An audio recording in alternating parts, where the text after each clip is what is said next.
Hey everyone, today we're going to crack open a secret that's about 2,500 years old, but it's one of the most useful life hacks you could ever learn for building, well, just about anything.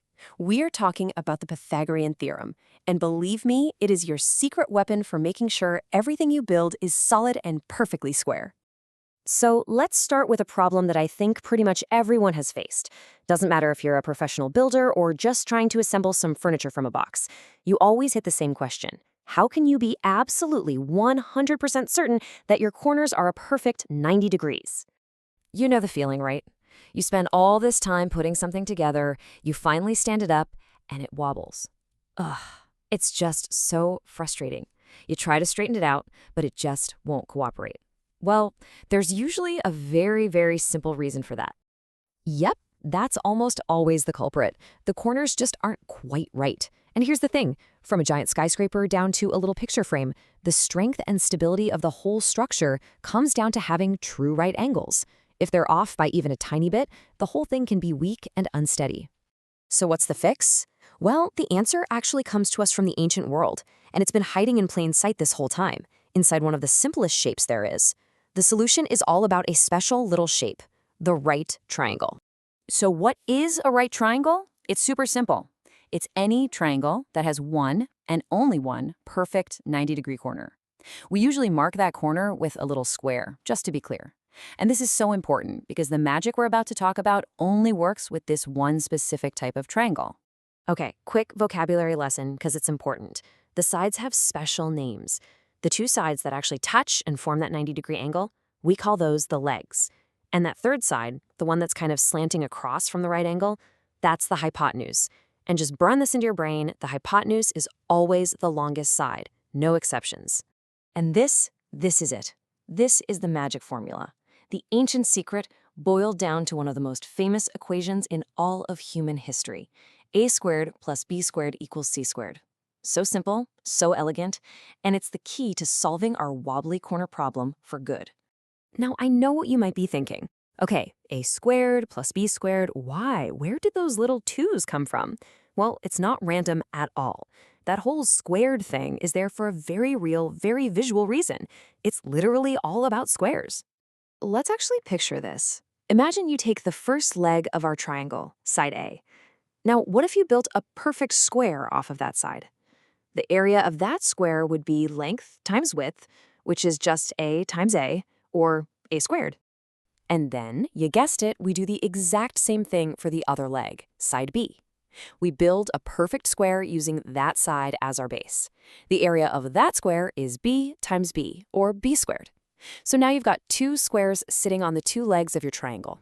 And here's where it all just clicks. The heart of this theorem is that if you take the area of those two smaller squares and you add them together, their combined area will be a perfect match for the area of a big square you could build on the hypotenuse, side C. It's not just abstract math, it's a physical truth. A squared plus B squared really does equal C squared. All right, so we get the why behind it. It's all about the areas of those squares. But now let's put this powerful little formula to work. Its most common use, day to day, is for finding the length of a missing side on a right triangle when you know the other two. And honestly, the process is super straightforward. Let's say you know the two legs are 6 and 8. You just pop those numbers into the formula. So 6 squared is 36, 8 squared is 64, add them up and you get 100. That means C squared equals 100. To get C all by itself, you just take the square root of 100, which is 10. Boom. Done. The hypotenuse is 10. Okay, but what if you know the long side, the hypotenuse, and you're missing one of the shorter legs? It's just as simple. You just flip the math around a little bit. Instead of adding, you subtract.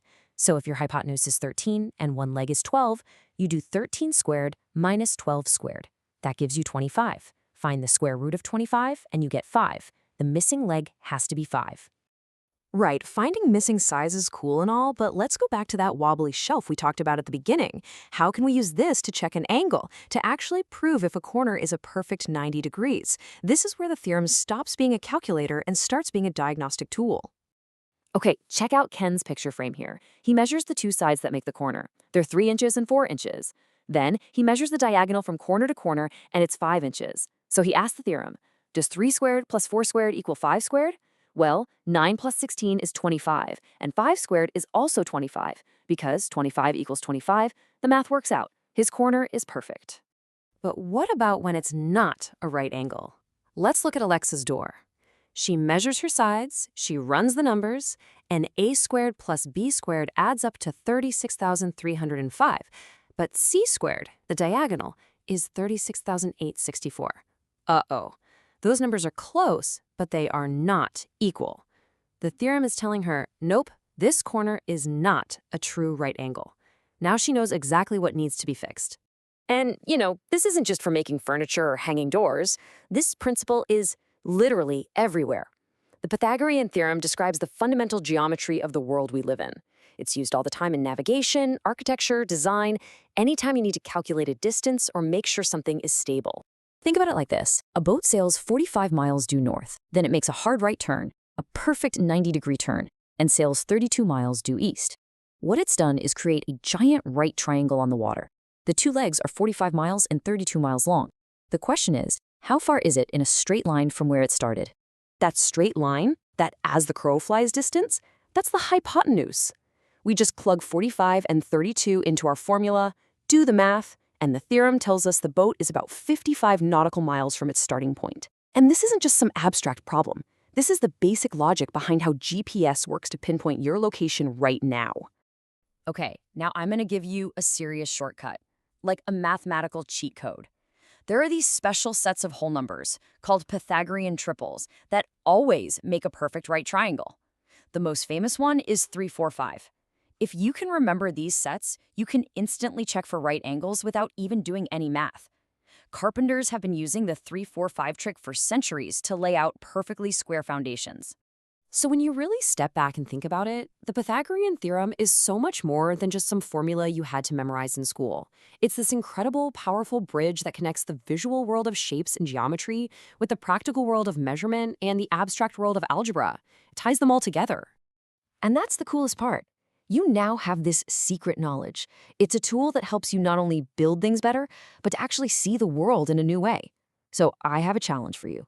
Just look around you, right now.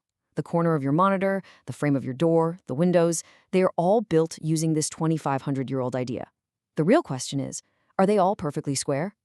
Now you actually know how to check.